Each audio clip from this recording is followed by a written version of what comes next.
제 소개를 먼저 좀 드릴게요. 저는 이제 그 컴볼트 코리아에서 한국 전체 비즈니스 세일즈를 담당하고 있는 김홍모라고 합니다. 반갑습니다. 무엇보다 먼저 오늘 이렇게 에버퓨어 새로 리브랜드된 의미 있는 이런 행사에 저를 초대해 주셔서 에버퓨어 코리아 임직원 모든 분들께 감사하다는 말씀을 드리면서 시작을 하도록 하겠습니다. 이런 타이틀 한번 사전에 먼저 안내를 받아보시거나 지금도 보이죠. 이 사이버 리질리언스. 이게 굉장히 저한테는 챌린지입니다. 저희 본사에서는 굉장히 내부적으로 사이버 리질리언스 아니면 대화가 안 될 정도로 굉장히 많은 푸시를 하고 있어요. 예. 그런데 이 사이버 리질리언스가 뭐 별거냐? 별건 아니거든요. 이게 사실 사이버는 사실 그냥 약간의 추임새고요. 가장 중요한 거는 리질리언스입니다. 리질리언스. 제가 뒤에서 이제 약간 개념적인 설명을 드리기에 따로 딥다이브하게 드리긴 할 텐데, 리질리언스의 코어는 백업 앤 리커버리입니다. 그죠? 그게 이제 진화를 해서 어떤 백업 자체의 역할보다는 복구에 포커싱 되면서 리질리언스로 이제 변질된 거죠. 그게 이제 데이터 리질리언스였고, 지금은 이제 사이버, 워낙 머웨어라든가 아니면 랜섬웨어 이런 것 때문에 너무 보안적인 부분이 강요가 되고 중요해지다 보니까 사이버가 붙은 거죠. 그래서 뭐 굉장히 다른 개념으로 보실 필요는 없습니다. 백업을 통해서 복구 가용성을 확보하고 얼마나 빨리 서비스의 연속성을 위해서 브링업 할 수 있느냐, 요게 핵심입니다. 제가 준비한 아젠다는 총 이렇게 세 가지예요. 첫 번째, 에버퓨어 행사했다고 왔는데 갑자기 컴볼트가 웬 말이냐 이렇게 생각을 하시는 고객도 계실 것 같아서 저희 컴볼트가 어떤 회사고 또 그리고 국내에서는 어떻게 비즈니스를 하고 있는지 제가 길게는 아니고요. 최대한 컴팩트하게 줄여서 소개를 좀 드릴 거고, 그리고 이제 컴볼트가 저희가 경쟁하고 있는 결론부터 말씀드리면 컴볼트는 시장 1위는 아닙니다. 아니고요. 그렇지만 기술 1위 회사예요. 그래서 국내에 지금 진출한 지도 약 한 17년 정도 됐기 때문에 국내에 굉장히 많은 유스 케이스들을 확보를 하고 있습니다. 거기서 또 최근에 저희가 이제 확보한 레퍼런스들에 대해서도 저희가 언급을 좀 한번 해드리고요. 마지막에는 저희 이번에 가장 핵심이죠. 저희 컴볼트와 에버퓨어 스토리지가 콜라보 했을 때 단순하게 이게 교과서적으로 말씀드린 게 아니라 실무에서 지금 앉아 계시는 분들이 그래 이런 거였어? 이거 한번 생각해볼까? 라고 생각할 수 있는 실제 솔루션이 될 만한 유즈 케이스 두 가지를 준비했습니다. 요거를 이제 위에서 먼저 저희 컴볼트 소개부터 시작을 하도록 하겠습니다. 저 뒤에 이제 약간 멋들어지게 보이는 저 전경이 있죠? 저희가 이제 저희 본사는 미국에 있고요. 뉴저지에 위치를 하고 있습니다. 저희 개발팀과 모든 CEO분들이 근무하고 있는 본사 건물이고, 컴볼트는 어떤 회사냐? 물론 요즘 회사는 백업 앤 리커버리 회사라고 안 합니다. 예, 약간 하면은 약간 격 떨어진다고 얘기를 하나 봐요. 좀 더 품위 있게 얘기를 해주길 바라죠. 그래서 뭐 데이터 매니지먼트 회사다, 아니면 사이버 리질리언스 전문 플랫폼이다 등등 하지만 저는 한국에서 항상 피치를 할 때 그래, 알기 쉽게 백업 앤 리커버리다 라고 얘기를 합니다. 사실 이래야 대화가 잘 통하죠. 컴볼트가 이제 특징적인 거 딱 세 가지만 말씀드릴 건데요. 일단은 컴볼트는 다른 영역에 눈을 팔지 않습니다. 이 데이터 프로텍션, 백업과 복구 영역에만 지금 30년 동안 계속 추구를 하고 있고요. 그리고 다른 경쟁사들과 차별화되는 점은 여태까지 주인이 한 번도 안 바뀌었어요. 굉장히 드문 일이죠. 이렇게 작은 ISV 컴퍼니가 30년 동안 주인 없이 계속 외길을 걸어왔다는 건 정말 대단한 것 같습니다. 그래서 저는 아까 서두에 운을 떼고 말씀드렸지만 컴볼트가 만약에 마켓시어 1등을 위해서 영업적으로 돌파구를 찾았다면 분명히 할 수 있었을 거라고 생각이 들어요. 그렇지만 마켓시어 1등은 아니지만 기술적으로는 분명히 1인 회사입니다. 제가 뒤에서 이제 그 에비던스를 보여드릴 건데요. 그만큼 세일즈 포커스가 아니라 기술 포커스 회사입니다. 주인도 안 바꿨고요. 그래서 가장 탄탄하고 투명한 로드맵을 수행하고 실현해 가고 있는 그런 ISV다 라고 이해를 해주시면 정확합니다. 그리고 제가 앞으로 기술 얘기는 많이 안 드릴 것 같긴 해요. 오늘은 제품 소개 시간이 아니기 때문에 그렇지만 저희 콤볼트가 제공할 수 있는 모든 피처들은 저희 개발팀에서 100% 딜리버리 합니다. 개발을 직접 한 거죠. 인수 없이. 이게 굉장히 특징적이라고 저는 말씀을 드릴 수가 있고요. 뒤에서 이제 가트너나 아니면 포레스트 웨이브의 이런 리질리언스나 아니면 데이터 프로텍션에 대한 레포트들이 있습니다. 글로벌 레포트. 이것들을 제가 조금 설명을 드릴 거고 30년, 올해 30년이에요. 그리고 이제 나중에 시간 되시면 investing.com이나 아니면 네이버에 한번 CVLT 코드 4자리 알파벳을 치시더라도 저희 이제 나스닥에 상장되어 있는 저희 콤볼트 이니셜을 통해서 상장되어 있는 저희 스탁 정보도 한번 보실 수가 있습니다. 그래서 이제 한 30년이나 된 업력을 갖고 있어요. 그 굉장히 짧지 않다고 생각이 듭니다. 그래서 콤볼트는 뭘 가장 잘할 수 있느냐? 뭐 생뚱맞게 팠습니다. 뭐 쌌습니다. 뭐 이게 아니고요. 실제로는 온프렘을 아직도 굉장히 잘합니다. 30년 전부터 했기 때문에 그 3대 유닉스부터 아마 백업 소프트웨어 중에서 아직도 그 3대 유닉스 플랫폼을 지원하는 데는 콤볼트밖에 없을 거예요. 다른 데는 다 엑스파주고 넘어가고 아니면 더 이상 EOS를 되고 했을 텐데 저희는 아직도 온프렘 베이스에 초점을 둔다기보다는 의리 있게 계속 포커스를 하고 있습니다. 물론 거기에 이제 30년 업력에 더해서 가상화라든가 아니면 컨테이너 이런 파스 환경, 최근에는 오픈소스 클라우드까지 다 지원을 합니다. 뭐 누구나 다 지원을 하겠죠. 그렇지만 콤볼트의 변별력은 제품 하나로 지원한다는 거예요. 플랫폼이 하나입니다. 그러니까 여러 가지를 갖다 붙이거나 옵션 장사를 하지 않아요. 그러니까 저희 플랫폼 엔진이 하나입니다. 엔진 하나에 제품도 하나예요. 그 하나에서 지금 많은 유닉스부터 저 끝에 있는 데브옵스 영역까지 전부 다 커버리지하는 게 콤볼트의 능력이고 변별력이라고 생각을 해서 간략하게 설명 언급을 좀 드렸고요. 국내에서는 굉장히 엔터프라이즈에 집중을 하고 있습니다.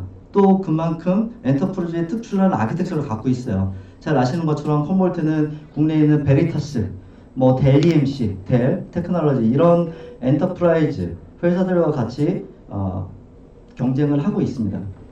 물론 SMB도 경쟁을 하죠. 플레이들을 각각. 그만큼 저희는 이제 엔터프라이즈에 집중하고 있는 그런 소프트웨어 벤더다라고 이제 이해를 해주시면 되고, 제가 또 이제 그 레퍼런스를 설명드리는 그 부분에 있어서는 제가 이 엔터프라이즈 아키텍처라는 증빙을 한번 보여드리려고요. 국내에서 아마 가장 큰 스케일의 백업 시스템을 콤볼트 운영을 하고 있거든요.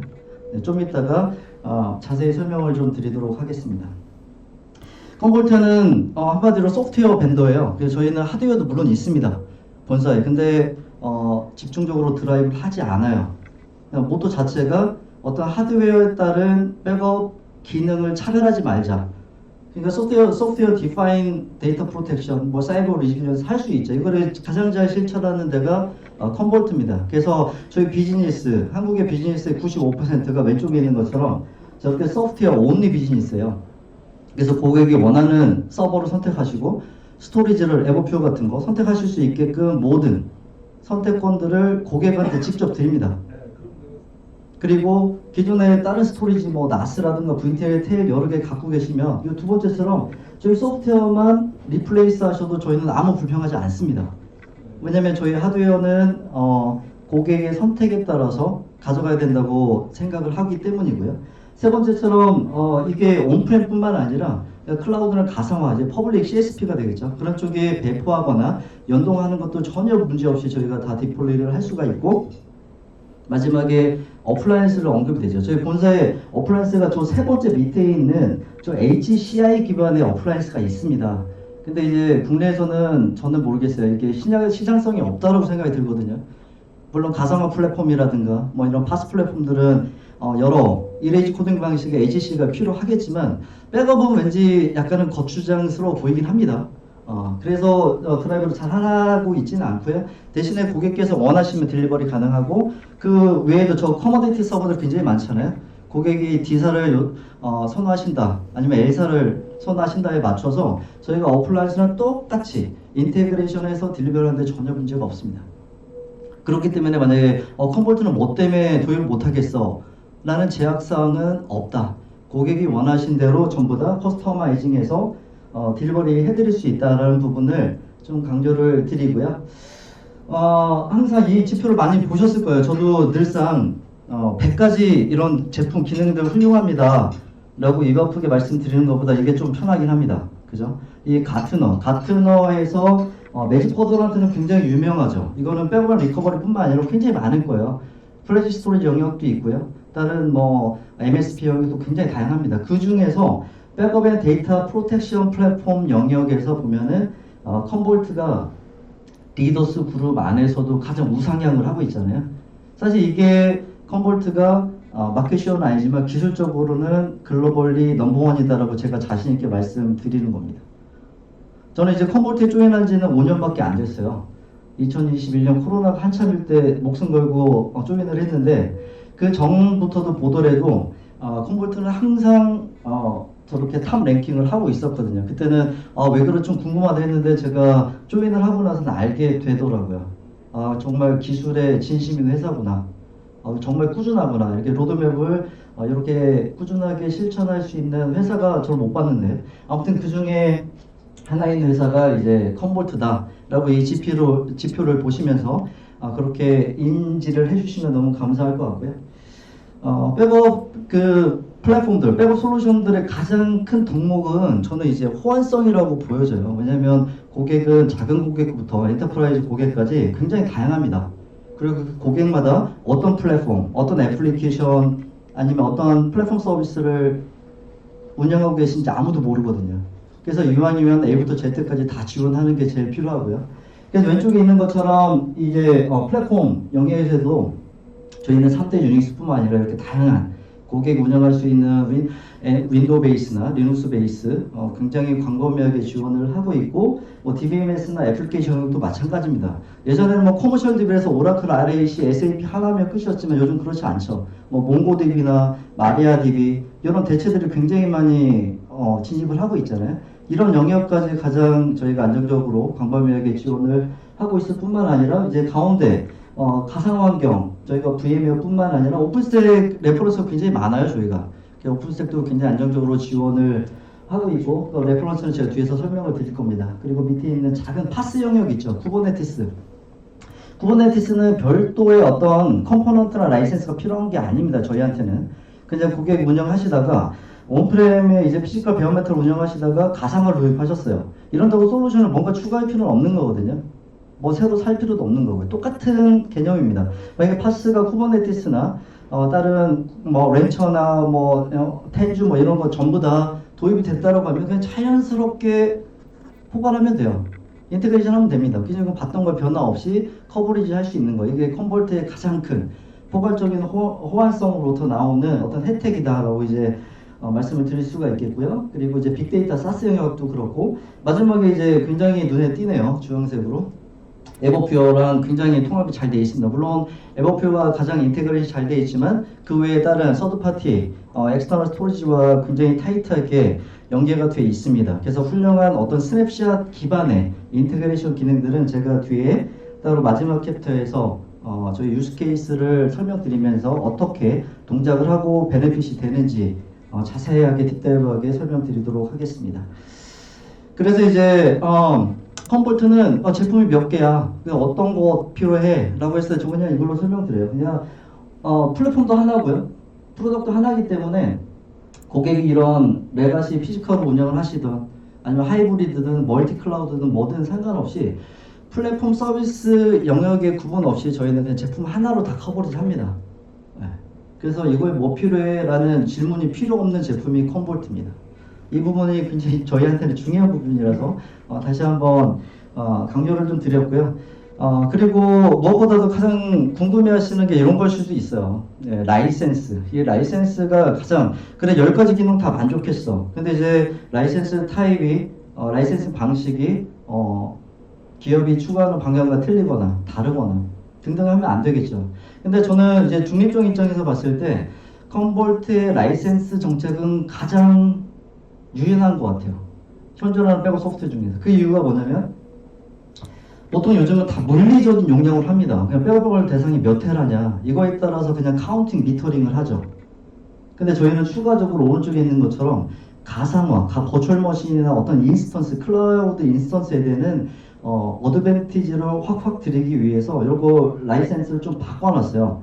그래서 이 가상화 라이센스는 이제 대수로 카운팅을 하고요. 거기에는 용량에 대한 제한이 없습니다. 그러니까 VM이 만약 10대로 운영하고 있는데 그 안에 10테라, 100테라 운영한다 하더라도 라이센스는 똑같죠. 그래서 가상화 환경, 그리고 클라우드 환경에는 굉장히 많은 베네핏을 지원을 하고 있습니다. 이 둘 중에 하나 선택하는 게 아니에요.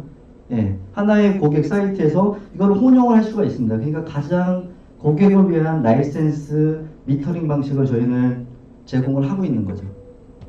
저희는 장담합니다. 저는 장담합니다. 라이센스가 싸고 비싸고는 제 손에서 나오는 거겠지만 기본적으로 정책은 굉장히 유연하거든요. 그래서 저희가 이제 심한 비딩 환경이나 이런 상황에 있어서도 저희가 어떤 가격의 유연성이 없어서 저희가 드랍을 하거나 뭐 폐합을 한 적은 없는 것 같거든요. 그 정도로 굉장히 유연하고 합리적인 그런 라이센스를 체계를 갖고 있다라고 다시 한번 말씀을 좀 드리고요. 여기까지만 저희 컴볼트 소개를 좀 하도록 할게요. 너무 길어지면 안 될 것 같아서요. 그래서 대략적으로 이제 느낌은 오시죠? 컴볼트 어떤 회사인지. 네. 제가 강조했던 몇 가지만 기억을 해주시면 감사할 것 같습니다. 두 번째로 이제 저희 그 베스트 프랙티스, 그러니까 컴볼트를 어떤 고객이 좀 검토하고 도입하면 가장 좋을까. 그 제가 한 6가지로 이게 축소를 했고요. 레퍼런스 저희 구축 사례죠. 한 4가지 정도 가장 큰 스케일 위주로 했습니다. 설명을 퀵하게 좀 드려보도록 할게요. 첫 번째, 저희 컴볼트를 좀 고려하시는 고객, 그리고 하셔야 되는 그런 고객은 어플라이언스 위주, 그러니까 고가의 저희 경쟁사들이죠. 그런 제품들을 계속 사용을 해오시는 그런 고객들이 어떤 가격적인 아니면 하드웨어 리프레시 주기가 너무 짧아서 굉장히 난감하다. 실제 이런 요구나 니즈들이 굉장히 많거든요. 그래서 기존의 뭐 D사나 V사의 고가의 하드웨어, 고가의 라이센스로 마음을 많이 다치셨다면 저희 컴볼트를 한번 검토해 보시는 거를 저는 적극적으로 권고를 드리고요. 두 번째는 이제 어플라이언스라는 건 사실 고객이 좋은 게 아닙니다. 그냥 원벤더 서포트라는 건 좋긴 하지만 사실은 벤더가 편하고자 하는 거죠. 벤더가 돈을 벌기 위해서 캐시카우 역할을 하기 위해서 딜리버를 하는 거죠. 그러다 보니 내가 원하는 성능이나 스펙이나 사실 이거를 조정하기는 어렵습니다. 찍어놓은 어떤 틀에서 사용해야 되는 그런 불편함이 있죠. 근데 이게 최근에 이제 엔터프라이즈도 규모가 점점 커지고 이런 트렌드에 조금은 저는 맞지 않다고 보고 있어요. 고객이 원하는 성능만큼, 원하는 용량만큼 직접 설계하고 적용할 수 있어야 된다고 봅니다. 그런 관점에서 봤을 때 컴볼트는 제약성이 없습니다. 아까 노락이라고 제가 오늘 뛰면서 말씀드렸죠. 노락. 고객이 원하시는 플랫폼이든 스토리지든 뭐든 융합해서 커스텀해서 사용하시면 됩니다. 이거를 저도 적극적으로 권장을 드리고 있습니다. 그리고 세 번째는 저희가 굉장히 투명해요. 라이센스가 이게 엔터프라이즈를 담당하고 있다 보니까 이 컴플라이언스 이슈가 굉장히 많더라고요. 엔터프라이즈는 돈이 문제가 아닌 것 같아요. 내부의 어떤 컴플라이언스나 룰 가이드를 얼마나 따르느냐. 그 중에 하나가 라이센스를 분명히 많이 샀습니다. 뭐 200타라, 1페타 샀어요. 근데 그 라이센스가 어떻게 사용되고 있는지 레포트 현황이 없어요. 그걸 줄 수가 없습니다. 이게 참 문제더라고요. 그것 때문에 저희 컴볼트로 전향한 고객도 계십니다. 근데 이런 관점에 있을 때 컴볼트는 거의 실시간적으로 어떤 대상들, 어떤 클라이언트들이 어떤 라이센스로 얼만큼 사용되고 있는지를 실시간 레포팅을 제공을 해드려요. 그냥 100% 투명한 거죠. 그래서 컴볼트 라이센스 샀는데 소금 같아. 이거 100개 있었는데 왜 영어밖에 안 쓰지? 라는 컴플레인은 있을 수가 없습니다. 100% 투명하게 현황, UCG 현황을 제공해드리는 그런 제품이고요. 그리고 이제 3개 더 말씀드릴 건데 그 중에 하나가 이제 기술적으로 오늘은 코어 토픽이 아니라서 딥다이브하게 말씀을 드리진 않지만 컴볼트가 온프렘과 이 클라우드를 굉장히 밍글을 잘합니다. 그래서 뭐 온프렘에 있는 어떤 엑스파일 베이스의 윈도우즈나 리눅스 이런 OS 플랫폼들을 가상화로 이렇게 마이그레이션을 해요. 저희가 그걸 P2V라고 하잖아요. 그러니까 이거를 하이퍼V나 vSphere 환경으로 P2V를 하고요. 또 이 V 버추얼라이제이션 된 버추얼 머신을 다시 클라우드, 뭐 애저나 AWS나 GCP로 다시 마이그레이션까지 하는 이런 기능들을 저희가 기본으로 제공하고 있습니다. 그래서 하나만 더 예를 들면 누타닉스도 있습니다. 근데 누타닉스를 vSphere로 마이그레이션 해드릴 수 있고요. 반대로 VML을 누타닉스로, 누타닉스에서 애저로, 애저에서 하이퍼브로, 아니면 AWS에서 vSphere로 이렇게 컨버전 마이그레이션을 기본으로 제공하고 있는 제품이기도 합니다. 그래서 이 기능 때문에 요즘에는 멀티 클라우드뿐만 아니라 하이브리드는 거의 기본이 됐잖아요. 그래서 그런 환경 때문에 저희 컴볼트를 만나자 이렇게 연락을 주시고 도입하시는 고객이 점점 늘고 있습니다. 그리고 이제 백업의 생각 외로 레포팅이 좀 어려워요. 예, 저도 뭐 이제 컴볼트에 조인하기 전에 다른 경쟁사에 뭐 V사라든가 D사에 근무를 했었습니다, 예전에. 근데 보통 레포트라고 하면 자동화가 잘 안 됐어요. 그래서 엔지니어들이 막 이렇게 스크립트도 짜야 되고 자동화 시키려고 많은 노력을 했는데, 컴볼트는 레포팅 기능이 굉장히 강력합니다. 근데 이거 별도 옵션도 아니고요, 디폴트예요. 그래서 수백 개의 템플릿이 그냥 제공이 됩니다. 그거를 이제 HTML 베이스에서 드래그 앤 드랩 방식으로 커스텀도 다 가능해요. 원하는 어떤 컬럼이나 값들을 손쉽게 다 커스텀하고, 이거를 저장을 하게 되면 담당자들은 매번 소프트웨어 들어가서 뭔가 모니터링할 필요가 없습니다. 이게 뭐 PDF나 HTML이나 CSV 다양한 포맷으로 내가 지정한 시간에 포맷으로 담당자 이메일로 딜리버리가 되죠. 그 정도로 레포팅이 굉장히 잘 되어 있다. 그래서 어떤 현황이라든가 백업 실패 여부 등등의 굉장히 많은 결과값들을 백업 담당, 스토리 담당 운영자분들은 손쉽게 확인할 수 있는 그런 툴이다 라고 제가 개런티를 해드리겠습니다. 그리고 마지막으로 요즘에는 이제 블락디스크가 어떤 애플리케이션의 중요도에 따라 달라지죠. 당연히 어느 하나를 뭐 정의할 수는 없고요. 그렇지만 요즘 NAS라든가 오브젝트 스토리지가 대세인 것 같긴 합니다. 굉장히 많이 쓰죠. 컴볼트 아까 소프트웨어 디파인 데이터 프로텍션 말씀드렸잖아요. 그러니까 어떤 그 인터페이스, 어떤 채널에 따라서 뭐 되고 안 되고는 없습니다. 그래서 저희 고객이 블랙에서 받은 거를 NFS나 SMB나 혹은 오브젝트 스토리지, 클라우드 스토리지로 복제하거나 소산하는데 전혀 제약사항이 없습니다. 다 연동이 됩니다. 연동이 된다는 거는 그냥 어태치하는 게 아니라 실제 세이빙한 중복 제거된 그 영역 데이터를 다시 저희가 리하이드레이션이라고 하죠. 근데 그 단계 없이 그냥 연동이 되기 때문에 쉽게 데이터를 블락, 나스, 클라우드 스토리지 내에서 쉽게 이동할 수 있는 이런 유연한 옵션들을 기본으로 다 제공을 하고 있기 때문에, 만약에 이런 제가 설명드린 이후에도 굉장히 많을 수 있어요. 그렇지만 이렇게 6가지 이런 케이스에 해당되는 고객들은 저희 컴볼트를 한번 진지하게 고려를 해주셨으면 하는 부탁을 좀 드리고 싶습니다. 그리고 이제 레퍼런스입니다. 제가 베스트 프랙티스 6가지 말씀드렸고요. 이제 레퍼런스는 시간 관계상 다 설명은 드릴 수가 없고 대표적으로 4개를 좀 선정을 했습니다. 이 1, 2, 3, 4 4개의 레퍼런스들은 최근 한 2, 3년 내에 위난 케이스들입니다. 한 10년 전 거 아니고요. 최근에 저희가 실제 비딩을 해서 제안을 해서 위난 그런 여기 앞에 계신 모든 오디언스 분들께 공유를 드리고 싶은 그런 사례이기도 합니다.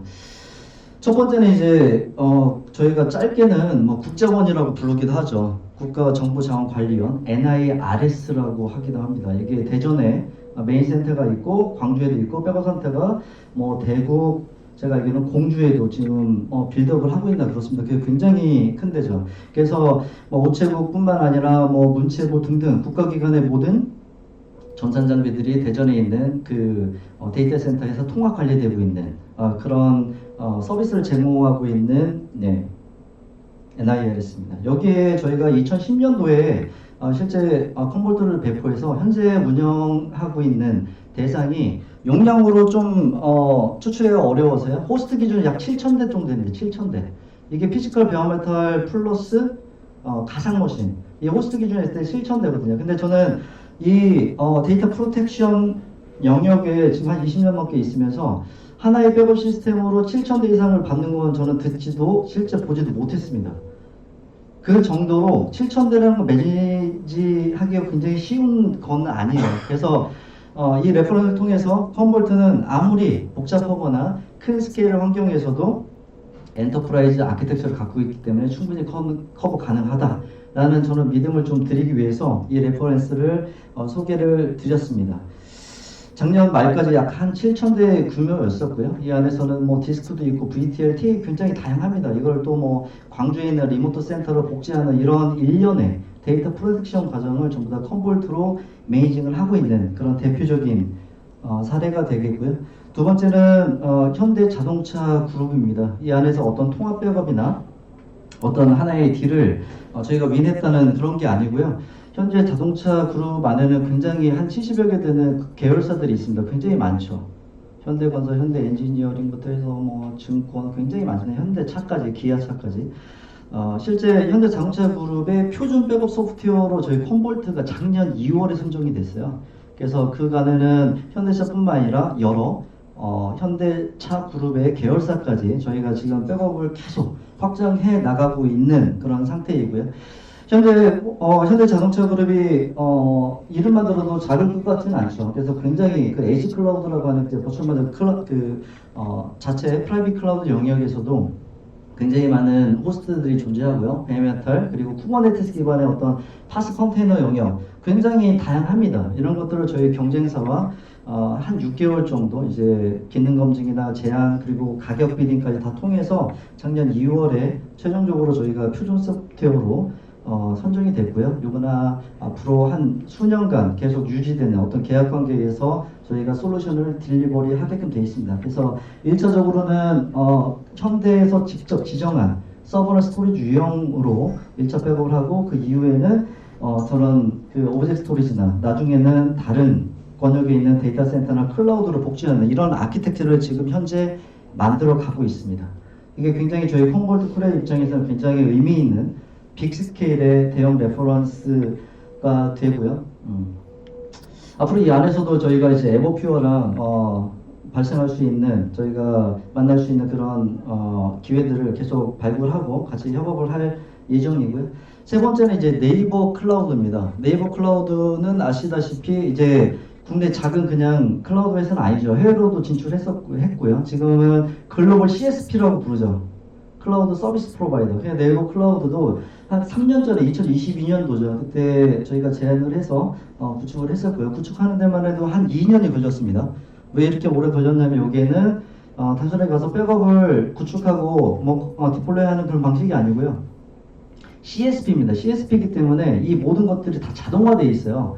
웹 베이스로. 그러니까 저희가 웹에서 개발하기 위해서는 그동안 SDK나 이런 게 아니라 REST API가 필요하잖아요. 그죠? 그 방식, 그 코드를 가지고 이제 네이버 클라우드 담당자 개발자들과 약 한 1년 반 동안 개발을 했습니다. 그래서 실제 네이버 클라우드 내부에 들어가 보면 우리가 예를 들어서 AWS나 뭐 여기 가보면 마켓플레이스가 있잖아요. 근데 그거는 사실 아무나 올려도 되는 거죠. 그 영역이 아니라 네이버 클라우드 내부에 인프라스트럭처 레벨에 통합이 돼 있어요. 그래서 어떤 테넌트 유저가 들어온다.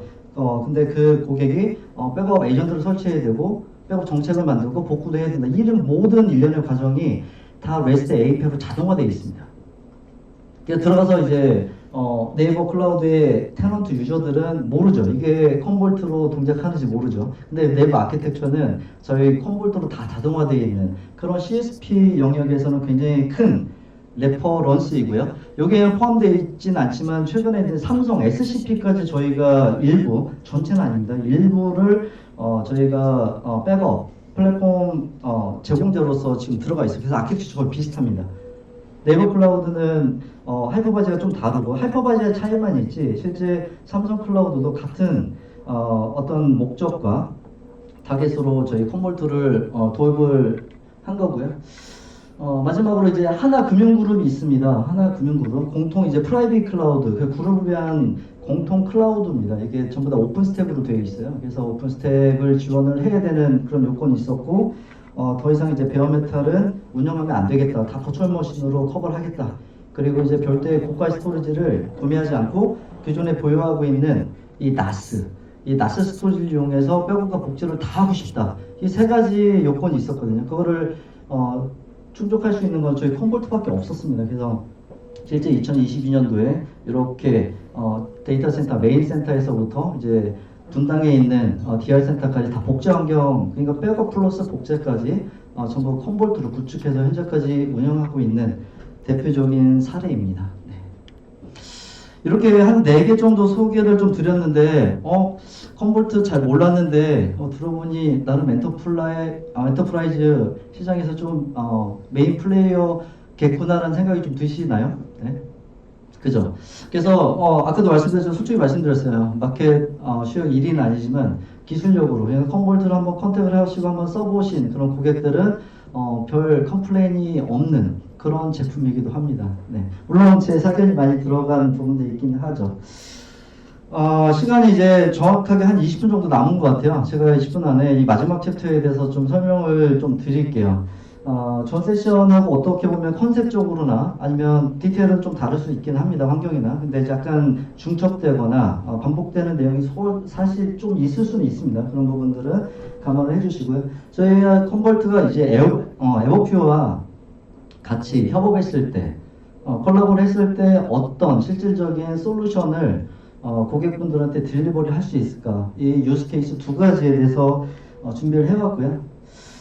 그 이전에 저희 홈페이지, 컴볼트 홈페이지에 들어가 보면, 이런, 인포그래피 사진이 딱 나옵니다.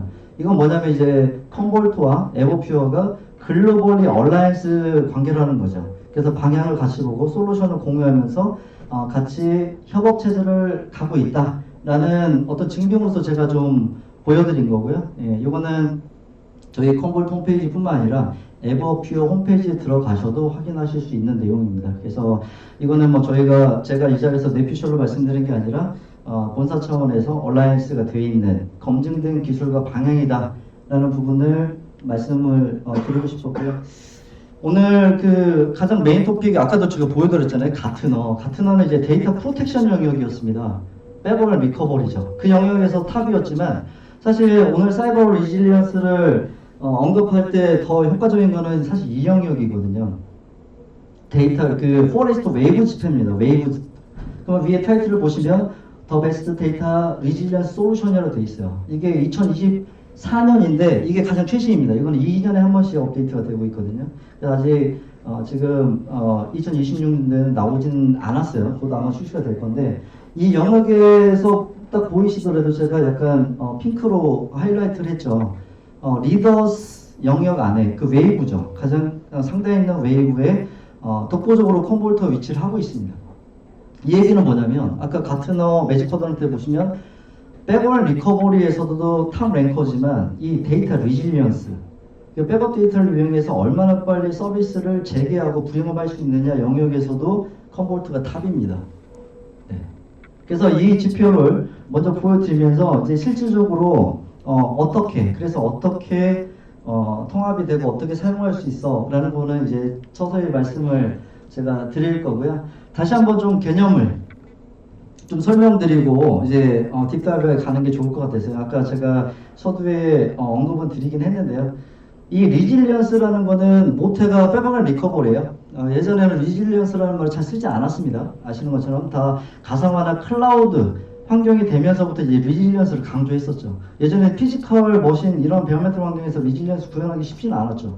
대부분 리플리케이션이나 클러스터를 사용하시는 것들을 했을 거예요. 근데 이제 가상화되고 그 인스턴스화 되다 보니까 마이그레이션 컨버전이 더 쉬워지네 하면서 이제 리질리언스로 이제 진화를 했다라고 생각을 하고 있고요. 그 중간에 이제 백업이나 리커버리 약간 고급 버전이죠. 텀이 이제 데이터 프로텍션이라고 했었습니다. 한 10년 전에. 그러다가 이제 데이터 리질리언스가 나왔고 이게 자기 핵심이죠. 얼마나 빨리 기동할 수 있느냐. 근데 여기에 이제 스파이웨어나 아니면 해킹이나 랜섬웨어나 이런 것 때문에 사이버가 붙은 거라고 보시면 됩니다. 이 영역은 메인 플레이어는 백업이긴 하지만 다른 시큐리티 혹은 에버퓨어처럼 어떤 데이터 매니지먼트 혹은 스토리지를 제공하는 이런 플레이어들과 같이 협업을 할 수밖에 없어요.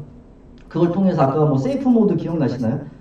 이뮤터블 스토리지를 유지하기 위해서 그런 것들을 같이 협업으로 같이 솔루션화해서 제공해드리는 게 저는 가장 완벽하다고 생각합니다. 저희 컴볼트가 100% 잘할 수는 없거든요. 그래서 이제 에버퓨어에 잘하는 장점, 어떤 스토리지나 어떤 시큐리티 부분을 저희가 일부를 같이 협업해서 좀 더 완성도 높은 그런 솔루션을 제공할 수 있다라고 저희는 생각을 하고 있습니다. 그래서 컴볼트와 에버퓨어 간단히, 그러니까 오늘 제가 포커스에서 말씀드린 그런 내용이 아니면 사실 사용할 수 있는 유즈 케이스나 이런 법례들이 굉장히 많아요. 그래서 왼쪽에 있는 왼쪽 상단에 이제 보이시는 것처럼 이 많은 애플리케이션이나 이 프로덕션 데이터들이 퓨어 스토리지에 있다고 한다면 그 백업하는 게 기본 아키텍처입니다.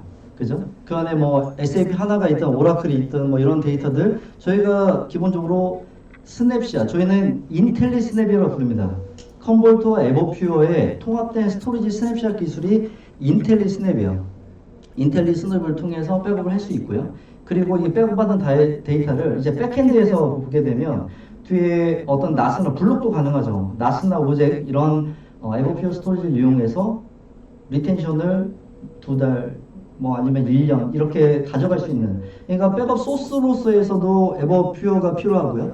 그리고 백업 타겟, 저장소 레벨에서도 같이 활용할 수 있는 이런 것들이 굉장히 많습니다. 이거는 굉장히 노멀한 것들이죠. 그래서 저는 여기에 포커스는 하진 않을 거고요.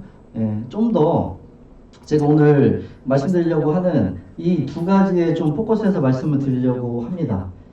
그래서 이제 저는 교과서적인 그냥 그래 이런 교과서적인 내용이 있어라는 것보다는 실제 실환경에서 구축하고 아니 필요하는 그런 솔루션을 조금 생각을 하다가 이 두 가지로 좀 요약을 했어요. 첫 번째 사용 활용 사례로 한다면 오라클 데이터베이스 타겟입니다.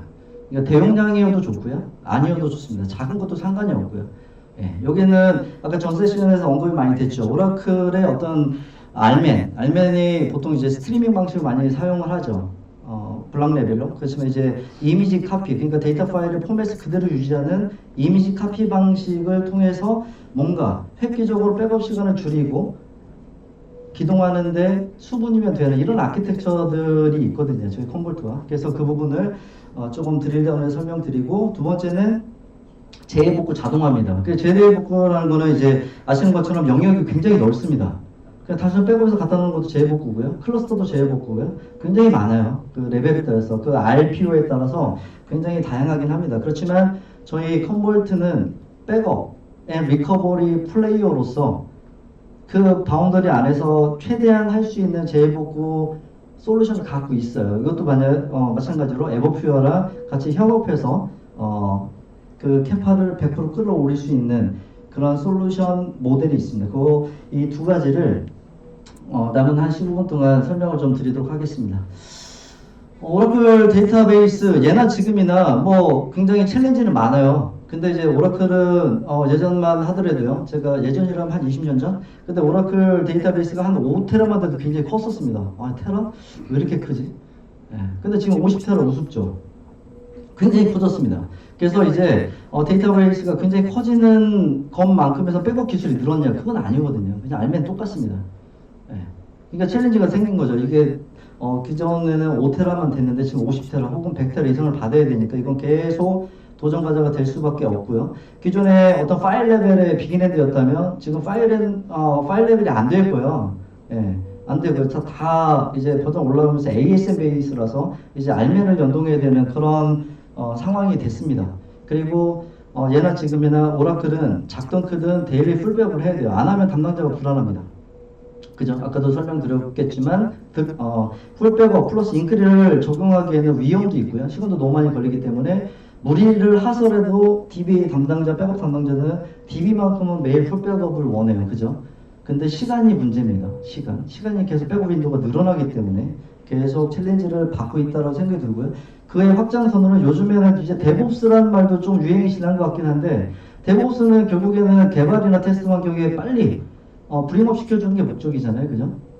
빨리 배포하고 개발 이런 전체적인 공사 기간을 줄이는 목적이기 때문에 이 부분에 있어서도 어떤 리콰이어먼트가 있다. 그러면서도 마지막으로 항상 붙는 게 있죠. 코스트 세이빙. 언제나 비용은 넘버원이죠. 그래서 이런 부분까지 이외에도 더 있을 수도 있죠. 예.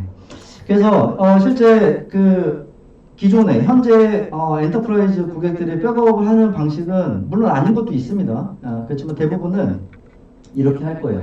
그 용량이 얼마나 뭐 작고 크고를 떠나서 최대한 그 오라클 인스턴스에 있는 데이터 파일들을 가장 빠르게 백업 소프트웨어를 통해서 백업을 해서 아래에 있는 테이프든 디스크든 어플라이언스든 VTL이든 이런 리파지토리에 저장하는 겁니다. 여기에서는 거의 다 세니, FC가 이제 주요 채널이 되겠죠. 그러니까 최대한 빨리 읽어서 최대한 빨리 세이빙하는, 이게 사실 20년 전 아키텍처였는데 지금도 뭐 어쩔 수가 없는 것 같습니다. 이런 고객도 굉장히 많고요. 그거보다 조금 더 여유가 있다. 좀 더 여유가 있습니다. 그래서 여유가 있다기보다는 프로덕션 서버에 이제 부하가 굉장히 민감한 거죠. 그래서 이제 백업도 예전에는 한 4시간이면 끝났지만 요즘 막 하루 넘어가는 것도 있어요. 예, 그래서 프로덕션 서버에서는 직접 백업하기가 굉장히 부담이 되죠. 그럴 경우에는 저 BCV 볼륨을 이제 만들잖아요. 그죠? 저 비즈니스 컨티뉴 볼륨을 만들어서 이거를 다른 스탠바이 서버에 어태치해서 시간이 걸려도 괜찮아. 그렇지만 프로덕션에 영향을 주지 않고 하루든 이틀이든 받아라 하는 이런 방식이 있습니다. 그죠? 뭐 동감을 해주실 거라고 보고요. 이외에 다른 방법도 있겠지만 대부분은 대용량 데이터베이스에서 이런 식으로 백업을 수행을 하고 있고요. 그래서 이 관점에서 제가 오늘 소개해 드릴 거는 오라클의 이런 데브옵스나 리질리언스를 위해서 새로운 백업 아키텍처 필요하다. 그거를 이제 저희 컴볼트 자체 텀으로는 컴볼트 오라클 클론이라고 합니다. 클론은 어떤 복제 개념이잖아요. 그래서 이거를 실제 리질리언스나 데브옵스에 활용하는 건데요. 전제상 리퀘어먼트가 좀 있습니다. 이걸 구현하기 위해서는 알맨의 어떤 스트리밍 방식이 아니라 데이터 셋을 만드는, 백업 셋을 만드는 그 방식이 아니라 이미지 카피. 그러니까 원래 갖고 있던 데이터 파일의 포맷을 그대로 세이빙할 수 있는 이미지 카피 기술이 지원이 되어야 되고요. 두 번째는 스냅샷이 인테그레이션이 돼야 됩니다. 이게 스냅샷을 못 찍으면 이거를 활용할 수가 없어요. 그래서 이건 인텔리스 랩이라고 부르는 컴볼트와 에버퓨어 간의 스토리 인테그레이션이 반드시 필요하고요. 마지막으로는 데이터를 실제 이미지 카피를 만들고 합성, 그러니까 인크리멘트 업데이트 머지를 해야 되는 프로세스가 있습니다. 그 와중에는 이런 하드디스크는 당연히 미달이고요. 플래시 기반의 고성능 스토리지가 필요한 이 세 가지가 전제사항이 미트가 된다면 이 솔루션을 적극적으로 검토하고 실제 운영을 해볼 수 있다라고 이제 말씀을 드릴 수 있는데요.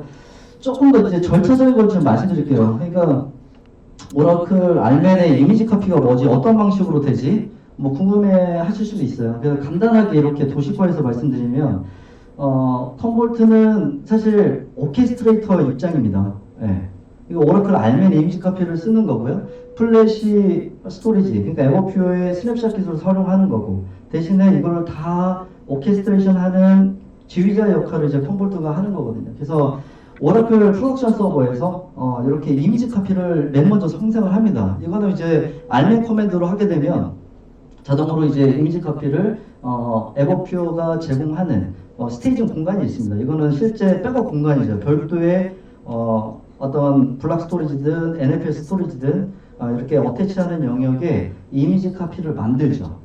그렇게 되면 이제 오라클 데이터베이스가 알아서 기존에 있는 풀 백업과 새로운 증거 백업을 머지를 합니다. 합성을 만들어요, 자동으로. 이걸 보통 이제 백업에 있었는데 이거는 이미지 카피 방식을 그걸 오라클이 합니다. 그래서 신뢰성이 더 높죠. 그래서 실제 전에 있던 풀 백업과 지금 방금 받은 이미지 카피의 인크리멘트를 머지를 하는 그런 작업을 오라클이 하게 됩니다. 하면 이제 완료가 되면 이게 세 번째 단계처럼 컨버터와 에버퓨어가 그 이미지 자체를 스냅을 찍어버려요. 그 포맷은 데이터 포맷이 똑같습니다. 보통 이제 알맨 백업하면 포맷이 알 수가 없어요. 이게 어디에 들어있는지 전혀 알 수 없는 포맷인데 이거는 똑같습니다. 인스턴스 안에 있는 데이터 파일 영역과 똑같은 포맷으로 유지가 돼요. 왜냐하면 인스턴스 리커버리, 그러니까 NFS나 아니면 블락으로 붙여서 브링업을 시킬 목적이기 때문에 포맷이 똑같아야 되죠. 그리고 마지막에는 이거를 스냅샷 외에도 뭐 다른 디스크 아니면 오브젝트 스토리나 클라우드로 다시 카피, 세컨 카피나 서드 카피를 만들고 싶다 라고 하면은 그 역할은 이제 에버퓨어와 컴볼트가 진행을 하게 되는 거고요. 그리고 이제 이게 이제 백업 프로세스입니다. 근데 이제 더 중요한 거는 복구죠. 복구하는 거죠. 그래서 보통 이제 백업이 끝나면은 저희는 만약에 복구 요청이 있으면 클론을 만들어요. 그 마지막 이미지에 대해서 스토리랩에서 굉장히 빠른 클론을 만들어서 그걸 DB 서버에 오라클, 이거는 메인 프로덕션 뉴스도 있고요. 필요하면 다른 개발이나 테스트 서버에 어태치를 해도 됩니다. 블락이든 NFS든. 이렇게 마운트를 하게 되면 자체 이제 커맨드를 통해서 오라클 인스턴스나 리커버리, 스타트업까지 콤볼트가 다 오케스트를 해줍니다. 그래서 이제 뒤에서 이제 제가 데모로 한 3분 정도 보여드릴 건데 굉장히 빠른 시간 안에 자동으로 그냥 굉장히 프로세스가 단순해요. UI로 돼 있어서 이제 클릭 몇 번만으로도 오라클이 자동으로 어태치되고 브링업까지 하는 그런 것까지 다 자동화되어 있습니다.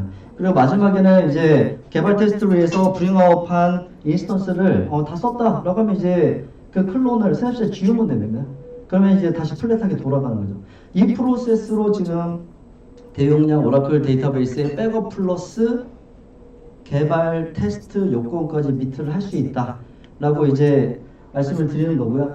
국내에서는 지금 계속 노력을 하고 있는데 아직 레퍼런스가 단 하나 있어요. 저쪽에 있는 지방에 있는 어떤 대학교인데요. 여기 같은 경우는 지금 메인이 이런 플래시 어레이죠. 그냥 블락 스토리지를 통해서 오라클 데이터가 운영이 되고 있고 거기에 이미지 카피 스테이징 영역으로 마찬가지로 에버퓨어의 스토리지로 운영을 하고 있습니다. 그러면 이제 왼쪽에 있는 AX 기반의 통합 DBM 서버에서는 이미지 카피와 오토 머지를 통해서 계속 풀백업을 찍어내는 거죠. 네. 그래서 그걸 필요하면 다른 VTL이나 PTL까지 이렇게 세컨 카피, 서드 카피를 만들고 있고 필요하면 가운데 있는 개발 서버 여기에 어태치해서 브링업 시켜서 데이터를 검증하고 업데이트하는 이런 프로세스를 자동화하고 있습니다. 이걸 좀 더 좀 설명을 드릴까요? 첫 번째는 저희 컴볼트에서 이렇게 백업 수행 스케줄을 만들죠. 그러면 자동으로 알아서 오라클 서버에서 백업을 수행하고 풀 이미지를 만듭니다. 그리고 세 번째는 완성된 이미지는 에버퓨어에서 스냅샷을 찍겠죠. 그죠? 예, 그 필요하면은 다른 매체, VTL이 됐든 테이블이 됐든 오브젝이 됐든 이렇게 카피를 만들어냅니다. 그리고 필요하면 이렇게 클론을 생성해서 개발이나 테스트 서버에서 브링업을 할 수 있는 이게 단 몇 분 아니면 십몇 분 내에 다 완성이 되는 이런 아키텍처예요. 네, 굉장히 유용할 것 같지 않나요? 이게 사실 이게 기술이 어제 오늘 나오는 건 아닙니다. 그렇지만 실제 이거를 전부 다 오케스트레이션하고 자동화하는 것 때문에 그런 부분 때문에 도입을 조금 꺼리거나 시간을 좀 필요한 고객이 있었는데 이렇게 간단하게 자동화돼서 이런 프로세스를 자동화할 수 있는 이런 것들을 지원을 하고 있습니다. 그래서 이 제가 설명드린 이 솔루션은 어떤 분한테 가장 필요할까? 뭐 당연히 오라클 백업 시간 때문에 고민이신 우리는 한 5시간밖에 안 되는데 뭐 하루 이상 걸린다 이런 분들 그리고 오라클 통해서 백업뿐만 아니라 이거를 데브옵스 영역에 인스턴스 리커버리 요건이 굉장히 많다라는 고객한테 굉장히 필요할 거고요. 그리고 이게 디제스터 리커버리나 랜섬웨어로부터 어떤 리질리언스와 복구 형성을 확보하기 위한 그런 고객한테는 굉장히 필요한 어떤 기능이라고 생각이 들고요. 간략하게 이게 콤볼트와 에버퓨어의 이런 콜라보일 때와 다른 이제 오라클의 전용 솔루션이나 아니면 D사의 어떤 어플라이언스 베이스와 비교를 했을 때 저는 모든 면에서 다 탁월하다고 생각을 하지는 않습니다. 기술도 다 달라요. 컴볼트 에버퓨어는 알멘 이미지 카피고요. 오라클의 자체 엔지니어 시스템은 뭐 리더로그를 쉬핑하는 원격지로 쉬핑하는 그런 방식이고 마지막에 어플라이언스 베이스는 다 백업셋 옛날이죠. 20년 전, 10년 전에 계속 이제 레가시한 방법을 하는 거고요. 정서성의 차이도 있고요. 성능도 차이가 있을 겁니다. 가장 비싼 게 아마 가장 성능은 높을 거로 보이고요. 그만큼 비용도 높고요. 대신에 RTO는 짤 거고요. 가장 어떤 성능이나 비용 그리고 확장성 RTO 측면에서 어떻게 보면 컴볼트와 에버퓨어의 이 조합이 가장 현실성 있지 않을까. 네, 성능도 충분하면서 비용도 적정선으로 구현할 수 있는 그런 방안이라고 생각이 들고요. 이제 마지막 하나 케이스로 이제 설명을 드릴 건데 오라클 엔터프라이즈 대용량 오라클 설명을 드릴까요? 이번에는 이제 재복구입니다. 재복구를 이제 자동화한다는 말씀 혹시 들어보셨나요? 보통 어떻게 재복구 자동화가 좀 쉽지는 않거든요. 근데 콤볼트에서 이걸 구현을 할 수 있는 솔루션이 이미 갖고 있고요. 그 전에 이제 고려될 어떤 리퀘어먼트나 사항들을 보게 되면 어떤 대상이냐, 이게 뭐 피지컬 베어메탈이냐, VM이냐, 아니면 애플리케이션에 따라 굉장히 달라질 겁니다. 그리고 제2북에서 가장 중요한 건 RPO죠. 그리고 RTO. 얼마나 자주 백업본을, DR본을 유지할 거냐, 그리고 얼마나 빨리 브링업을 할 수 있느냐, 그리고 이게 핫사이트로 운영이 될 거냐, 웜사이트. 요거는 진짜 RTO에 굉장히 영향을 많이 주죠. 그리고 이게 단순하게 레디만 시키는 게 아니라 자동으로 오토 페일오버나 페일백이 될 수 있느냐, 뭐 이런 것들, 그 비용이나 이런 거를 다 오케스트레이션 할 수 있는, 굉장히 어떻게 보면 제2복구는 복잡합니다. 그리고 그 안에 이해관계라든가 이런 기능들이 밑에 할 수 있느냐 없느냐에 따라서 굉장히 달라지잖아요. 예. 그래서 일반적으로 제2복구 관점에서 보면은, 백업 관점에서 디제스터 리커버리라고 한다면 그 역할과 범위가 뭐가 될까요? 물론 컨볼트는 아닙니다. 일반 저희 아닌 다른 솔루션들은 보통 백업에서 DR은 카피하는 거예요. 여기 있는 서울에 있는 데이터를 부산에다 그냥 카피만 해도 이게 DR입니다. 백업 DR. 그러니까 소산하고 차이가 뭐냐? 없습니다. 백업 카피가 차이가 뭐냐? 없어요. 그냥 이겁니다. 그러니까 데이터 새로운 매체에다가 카피본을 만드는 걸 사실 DL이라고 해요. 일반적으로. 근데 이게 틀린 얘기는 아닙니다. 계속 이렇게 이해를 하고 있고요. 그렇지만 이제 컨볼트가 바라보는 DR은 좀 달라요. 컨볼트의 재해복구는 그냥 데이터를 카피해 놓는 게 아닙니다. 이거는 그냥 저희는 리플리케이션이라고 해요. 데이터 리플리케이션. 그렇지만 데이터 디제스터 리커버리라고 하는 용어는 컨볼트에서 백업으로 시작해서 복제, 그리고 필요하면 마이그레이션, 그리고 이거를 서비스 브링업까지 시키는 이 모든 단계, 페일 오버백까지 이 전체적인 단계를 저희는 컨볼트에서는 재복구라고 합니다. 그래서 범위가 굉장히 차이가 나죠. 이 솔루션에 대해서 제가 간단하게 설명을 드릴 건데, 재복구는 방식에 따라서 얼마나 프리퀀시, 그러니까 RPO죠. RPO에 따라서 비용이나 시간 굉장히 민감합니다. 그래서 첫 번째처럼 지속적인 복제를 하겠다, 스토리지 솔루션처럼 계속 실시간 뭐 복제를 하겠다라고 한다면 시간은 줄겠죠. 그렇지만 비용은 그만큼 늘고요. 거기에 반대로 저희 맨 밑에 있는 것처럼 오케스트레이티드 백업 레플리케이션, 이건 백업이 하는, 컨볼트가 하는 방식입니다. 그러니까 충분히 어느 정도 이게 초당, 분당이 아니라 그냥 분 시간 내에 RTO를 책정하면 적정하다라고 한다면 컨볼트가 답이 되겠죠. 그만큼의 어떤 적정선의 RTO도 제공을 하고 대신에 코스트는 엄청나게 줄일 수 있는 이런 방식을 저희 컨볼트가 지향을 하고 있고요. 그 컨볼트의 재해복구는 저희 오토 리커버리라고 이제 명칭을 하는데요. 기반이 컨볼트는 백업입니다. 갑자기 블락을 라이브 데이터에서 뭐 캡처해서 보내는 이런 방식이 아니에요. 그러니까 스토리지나 이런 서버 레벨이 아니라 저희는 백업으로 시작합니다. 그러니까 백업을 카피를 원격지를 복제해서 그거를 브링업을 시켜서 서비스를 전환하는 이 페일오버 단계까지 이거를 자동으로 오케스트레이션 하는 게 저희 컨볼트가 지금 제공해드리는 재해복구의 개념이다 라고 보시면 되고요. 이거를 어떻게 적용할 수 있느냐, 보통 일반적인 아키텍처는 이래요. 저희 뭐 가상화도 있고요, 아니면은 그 플랫폼들, DB나 애플리케이션들, 혹은 파일 서버들, 이런 것들을 전부 다 백업을 해서 원격지로 복제를 합니다.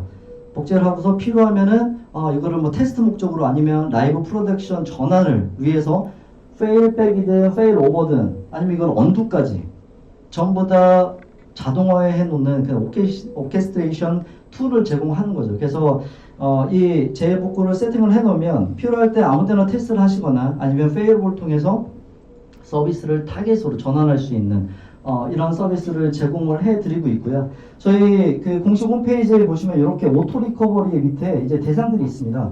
가장 일반적으로 이제 가상 머신들이죠. 이제 VM웨어나 하이퍼V나 뭐 등등. 그리고 오른쪽에 또 자세하게 나와 있네요. 파일 시스템, 이런 OS 레벨에서 파일 시스템 복제라든가 DR은 다 되는 거죠. 이게 뭐 AX든 윈도우든 리눅스든, 그리고 DB도 SAP 하나라든가 SAP다, 오라클, SQL, 가상화도 뉴타닉스, 오픈스택 등등해서 AWS와 같이 이 디제스터 리커버리를 전용 솔루션이 아니라 컨볼트의 이 재복구 솔루션으로 자동화할 수 있다. 이걸 스토리지까지 복제할 수 있는 이런 기능까지 제공을 드리는데요. 보통 이제 예를 하나 간단하게 드리면 이렇습니다. 이거는 대상이 파일이에요. 파일 데이터. 이거 파일 서버에 로컬의 D 드라이브의 윈도우죠. 이게 리눅스도 똑같습니다.